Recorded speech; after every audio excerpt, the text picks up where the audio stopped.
আজকে ভীষণ গুরুত্বপূর্ণ যে বিষয়গুলো নিয়ে ভিডিওটা রয়েছে তার প্রধান হচ্ছে এক নাম্বার হচ্ছে ইরানের অ্যাটাক ইসরায়েলের উপরে এবং তার পরবর্তীকালে আমাদের সারা ওয়ার্ল্ডের মধ্যে এর এফেক্ট, ক্রুড অয়েল এফেক্ট, তার পরবর্তীকালে আমাদের সেন্সেক্স নিফটি 50 এফেক্ট, পার্টিকুলার কতগুলো স্টকসের তার প্রভাব, এই টোটালটার যখন লাইনগুলোকে আমরা যখন যোগ করছি যেখানটা টোটাল ভিডিওটা সেটা নিয়ে তৈরি।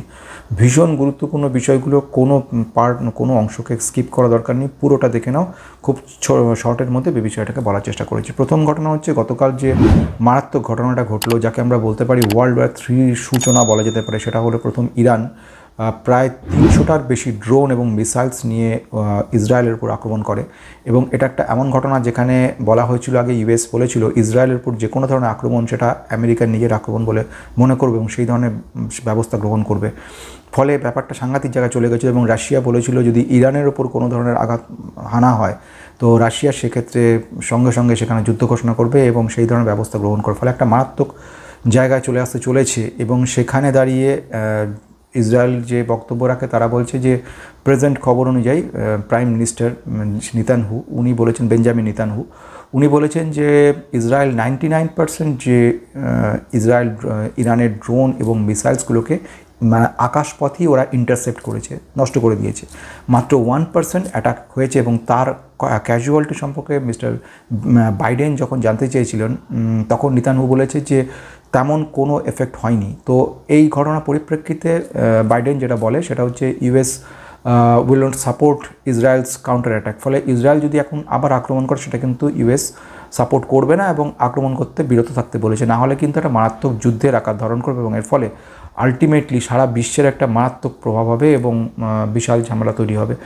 তো ঘটনা হচ্ছে সেটা হচ্ছে যে এখানেই কিন্তু থেমে থাকছে না, কিন্তু এই ধরনের ক্যাজুয়ালিটি হয়নি এটা বলার ফলে আমাদের মার্কেটটার ক্ষেত্রে কিন্তু কিছুটা ডাউন হয়েছে, কিছুটা রিকভারি হয়েছে। যে বক্তব্যটা রাখা সেটা হচ্ছে কি প্রথম পার্ট সেটা হচ্ছে এই অ্যাটাক এবং কাউন্টার অ্যাটাকের টেনশন, পরবর্তীকালে ইন্টারেস্ট রেট কাট হওয়া এর সঙ্গে যুক্ত হয়েছে, প্লাস ক্রুড অয়েল, এই ধরনের মধ্যসাগর এই ধরনের যে প্রবলেমগুলো, অ্যাজিটেশনগুলো তৈরি হওয়ার ফলে ক্রুড অয়েলের ক্ষেত্রে এফেক্ট পড়বে এবং তার ফলে সারা বিশ্বেই কিন্তু একটা বিশাল ঝামেলা তৈরি হতে পারে।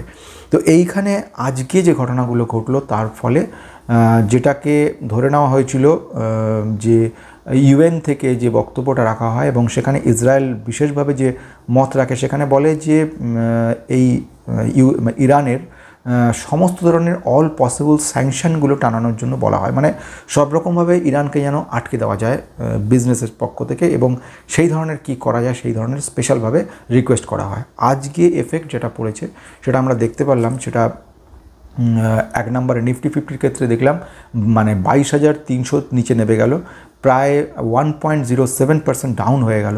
তো এই ডিটেলস ভিডিওটার আসার আগে আমি সৌম্য সবাইকে স্বাগত জানাচ্ছি বেস্ট ইনভেস্টরগুলোর পক্ষ থেকে। ঘটনা যেটা তোমরা নতুন যারা রয়েছে অবশ্যই সাবস্ক্রাইব করে বেল আইকনটা প্রেস করবে, সঙ্গে সঙ্গে তোমাদের কাছে ইনফরমেশনগুলো চলে আসবে, জেনুইন ইনফরমেশন, পোর্টফোলিও অ্যানালিসিস, দুর্দান্ত স্টকগুলো নিয়ে।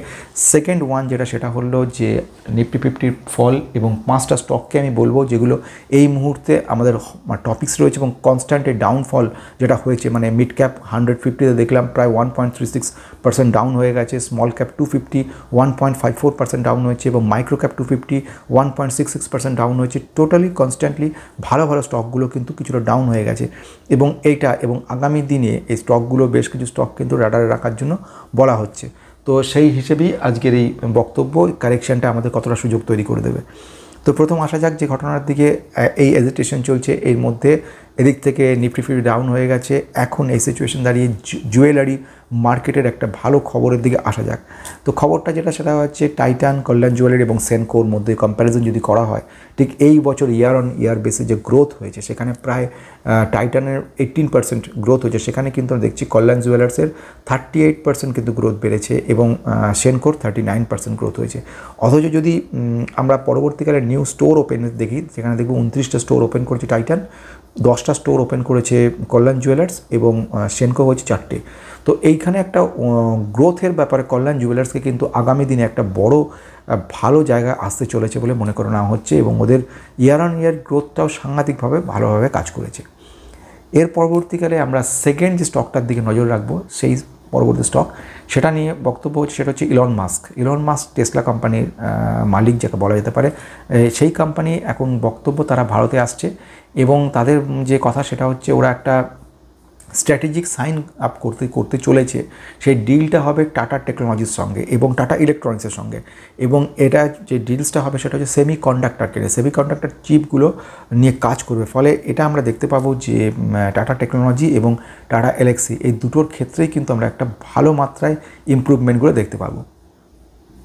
আজকে এই হেলদি যে কারেকশান, আমি এটাকে এখনও টেনশনের জায়গা বলবো না, টেনশন জায়গা হতে পারে যদি আগামী কয়েকদিনের মধ্যে বড় বড় দেশগুলো যদি যুক্ত হয়ে পড়ে যুদ্ধের সঙ্গে, তাহলে পরে আমি বলবো টেনশন, সেখানে কিন্তু ভয়ানক ব্যাপার। কিন্তু এটাকে এই মুহূর্তে আমি বলবো একটা স্মলেস্ট কারেকশান, এটা আগামী কয়েকদিন চলতে পারে এবং এই নিয়ে বড় বড় যারা অ্যানালিস্ট রয়েছে তারা বিষয়টাকে আলোচনা করছে এবং এটা এনগালফ ক্রিয়েট করেছে বলে বলছে এবং বলছে আগামী দিনে কিন্তু নিফটি 50 আরও অনেকটা পড়ার কথা রয়েছে এবং যদি 22,200কে ভেঙে নিচে পড়ে যায়, নেমে যায়, তাহলে কিন্তু এটা অনেকটা মানে 22,000 নিচে চলে যাবে এবং অনেকটা ডাউন হওয়ার সম্ভাবনা থাকে। তো এখন এই সিচুয়েশনে যে কোম্পানিটার কথা বলবো কেমিক্যাল সেক্টরে, সেটা হচ্ছে যশো ইন্ডাস্ট্রিজ নিয়ে যদি বলি, এই সিচুয়েশনে এমনিতেই কোম্পানির কেমিক্যাল সেক্টর ডাউন রয়েছে, তার মধ্যে এই কোম্পানিটা কিছুটা পজিটিভনেস দেখিয়েছিল, কিন্তু আজকে মার্কেটে দেখলাম অনেকটা ডাউন হয়ে গেছে এবং এই ডাউন হয়ে এখন মার্কেটে দাঁড়িয়েছে 1873 টাকা 80 পয়সা মোটামুটি কারেন্ট মার্কেট প্রাইস দাঁড়িয়েছে এবং এটা কনস্ট্যান্টলি কিন্তু বেশ অনেকটা প্রায় 4 to 5% নিচে ডাউন হয়ে গেছে। অথচ ম্যানেজমেন্ট যথেষ্ট ভালো রয়েছে, কোম্পানির যে প্রোডাকশনগুলো ভালো রয়েছে, সেলস গ্রোথ ভালো রয়েছে, প্রফিট গ্রোথও যথেষ্ট সুন্দর রয়েছে, সব দিক থেকে কোম্পানিটা ফান্ডামেন্টালি যথেষ্ট স্ট্রং রয়েছে। এই মুহূর্তে কোম্পানিটা আরও ডাউন হওয়ার সম্ভাবনা রয়েছে এবং যেটা বলা হচ্ছে রেজিস্ট্যান্স, যেটা সাপোর্টে যেটা রয়েছে, সাপোর্টটাকে ভেঙে কিন্তু নিচে নেওয়ার চেষ্টা করছে। ফলে এটা অ্যারাউন্ড 1600 থেকে 1650 জায়গায় যাওয়ার পরে কিন্তু আমরা ফ্রেশ এন্ট্রি নেওয়ার কথা চিন্তা ভাবনা করবো। চলে আসবো নেক্সট স্টকটার দিকে, দ্যাট ইজ আমাদের আমরা প্রথম যে স্টকটা বলে নিলাম সেটা হচ্ছে কল্যাণ জুয়েলার্স নিয়ে। সেকেন্ড যে স্টকটা বলে নিলাম সেটা হচ্ছে আমরা টাটা এলএক্সি এবং টাটা টেকনোলজিসের কথা বলে নিলাম। নাম্বার 3 গিয়ে আমরা বলে নিলাম যশো ইন্ডাস্ট্রিজ কথা। নাম্বার 4 এবার আসছি। 4 যে স্টকটা নিয়ে আমরা আলোচনা করব সেটা হচ্ছে রিনিউয়েবল সেক্টরে লোন দেয় যে কোম্পানিগুলো, তাদের মধ্যে অন্যতম প্রধান হিসেবে বলা যায় এবং এই মুহূর্তে হাইলাইটে রয়েছে সেটা হচ্ছে আইআরইডি এর কাজ বেসিক্যালি যেটা হচ্ছে বন্ধু, সেটা হচ্ছে যে সমস্ত রিনিউয়েবল সেক্টরে প্রাইভেট এবং গভর্নমেন্ট যেসব অর্গানাইজেশনগুলো আছে তাদের তো প্রচুর পরিমাণে টাকার দরকার এই সমস্ত কাজগুলো করার জন্য। তো সেইখানে কিন্তু আমরা দেখবো সেটা হচ্ছে এই কোম্পানিটা কিন্তু দারুণভাবে কাজ করছে। আইআরইডি মাঝখানে হিউজ আমাদেরকে রিটার্ন দিয়েছিল, পরবর্তীকালে কিছুটা ডাউন হয়ে গেল এবং আজকে প্রায় 5% ডাউন হয়েছে। কোম্পানিটা ফান্ডামেন্টালি যথেষ্ট ভালো এবং futuristic company, future oriented company বলা যেতে পারে। ফলে এই ধরনের কোম্পানিগুলোর কিছুটা প্রাইস ভ্যালু যেটাকে বলা হয় সেটা কিন্তু কিছুটা বেশি থাকে এবং এটা স্বাভাবিক। এই সিচুয়েশনে আজকে প্রায় 5% মতো কিন্তু ডাউন হয়ে গেছিলো কোম্পানিটা এবং এটা এই ডাউনটা একটা হেলদি কারেকশন বলা যেতে পারে এবং আমি যেটা মনে করছি এখন যেটা সিচুয়েশনে তার থেকে কমে গিয়ে অ্যাপ্রক্সিমেট 100 থেকে 125-এর মধ্যে যখন চলে আসবে, এখন কিন্তু একটা ভালো মতো বাইং রেঞ্জ ক্রিয়েট করবে এবং সেই সময় কিন্তু এন্ট্রি নেওয়ার হচ্ছে দারুণ সময় বলে মনে করানো হচ্ছে। এই পার্টিকুলার কোম্পানিটার ফিউচারিস্টিক যে কাজকর্ম সেগুলো কিন্তু অসাধারণ রয়েছে। যেরকম আমরা 2-3টে ক্ষেত্রে দেখে নিলাম।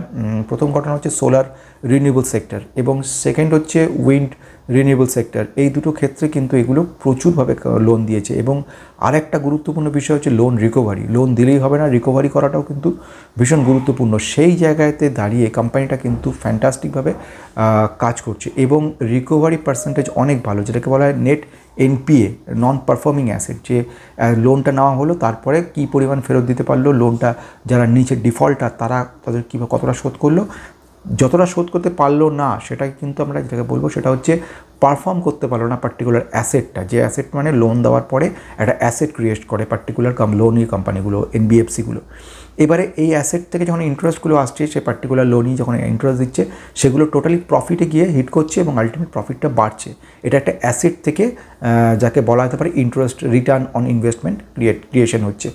আলটিমেটলি যত অ্যাসেট বাড়বে এবং তার রিটার্নটা যত গুণ আসবে এবং লোন যখন শোধ হচ্ছে টোটালটাই কিন্তু একটা রিকভারি প্রসেসের মধ্যে যাচ্ছে, ফলে এটা একটা গুড সাইকেল তৈরি হয়। এর ফলে এনপিএ যখন হচ্ছে মানে পরিমাণটা কমে যাচ্ছে রিটার্ন হওয়ার ফলে, লিকুইডিটি কমে যাচ্ছে এনবিএফসিগুলোর, লিকুইডিটি যদি কমে যায় পরবর্তীকালে লোন দিতে পারছে না, ফলে তারা একটা ভিশিয়াস ট্র্যাপে পড়ে যায়। সেই ট্র্যাপ থেকে বেরোনো যায় যত কিনে এনপিএ কমতে থাকে। তো এর ক্ষেত্রে এনপিএ পার্সেন্টেজ আগের থেকে অনেকটা কমাতে পেরেছে, ফলে এটা একটা পজিটিভিটি। তো আমরা এখানে এন্ট্রি নেবো অ্যারাউন্ড 100 থেকে 125 লেভেলে।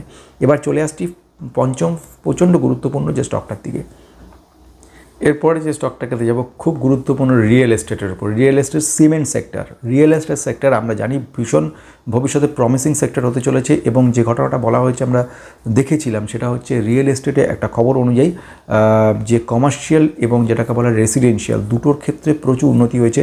জানুয়ারি থেকে মার্চের মধ্যে এই সময় প্রায় 1 লক্ষ কোটি ঘর বিক্রি হয়ে গেছে, ফলে এটা একটা বিরাট বড় জায়গা তৈরি হতে চলেছে আগামী দিনে যে এই প্রমিসিং সেক্টর। তো এই সেক্টরে যে স্টকটা আমাদের ডাউন রয়েছে এবং এই আজকেও দেখলাম বেশ কিছুটা ডাউন হয়ে গেছে, প্রায় এর মধ্যে 15% মতো ডাউন হয়েছে, অথচ সে কোম্পানিটা কিন্তু যদি 5 বছর রিটার্ন দেখো দেখবে 3000%-এর বেশি রিটার্ন দিয়ে দিয়েছে। অথচ কোম্পানিটা কিন্তু একমাত্র লিস্টেড কোম্পানি বলা যেতে পারে, সেটার নাম হচ্ছে big block construction.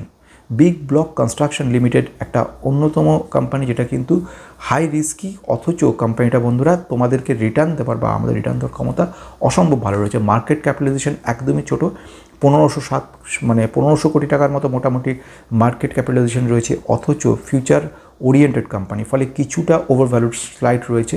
Return on capital employed around 35.7, return on equity রয়েছে 49.9। আজকের মার্কেট প্রাইস 214 টাকা 80 পয়সা, প্রায় 15% ডাউনে রয়ে গেছে কোম্পানিটা এবং আজকের দিনেই প্রায় 3% ডাউন হয়েছে। কোম্পানিটা কেন বলছি, বিগ ব্লক কনস্ট্রাকশনের যে কোম্পানিগুলো এইগুলো কী করে, চটপট বড় বড় মল বা বড় বড় ধরনের শপিং মল, শপিং হাউস বা বিল্ডিং বা রেসিডেন্সিয়াল কমার্শিয়াল সমস্ত বাড়িগুলো তৈরি করে। কিভাবে তৈরি করে, বড় বড় বক্সের মতো এরা সিমেন্টের পিলারগুলো রেডিমেড পাওয়া যায়, রেডিমেড পিলারগুলোকে এরা কুইকলি বসিয়ে সেগুলোকে জমাট বাঁধিয়ে খুব তাড়াতাড়ি বড় বড় বিল্ডিংগুলো তৈরি করে ফেলতে, অথচ সেগুলো খুব পাওয়ারফুল হয়, খুব শক্ত হয়, ফলে এইগুলো খুব সুবিধা আছে। তো এই জিনিসগুলোর জন্য এই কোম্পানিটা অসম্ভব ভালো। রিয়েল এস্টেট যত ইমপ্রুভমেন্ট হবে বন্ধু, তত কিন্তু দেখতে পাবে এই সব কোম্পানিগুলো যত ইনফ্রার দিকে যত গভর্নমেন্ট পুশ করবে ততখানি কিন্তু এইসব কোম্পানি ইমপ্রুভমেন্টগুলো হবে।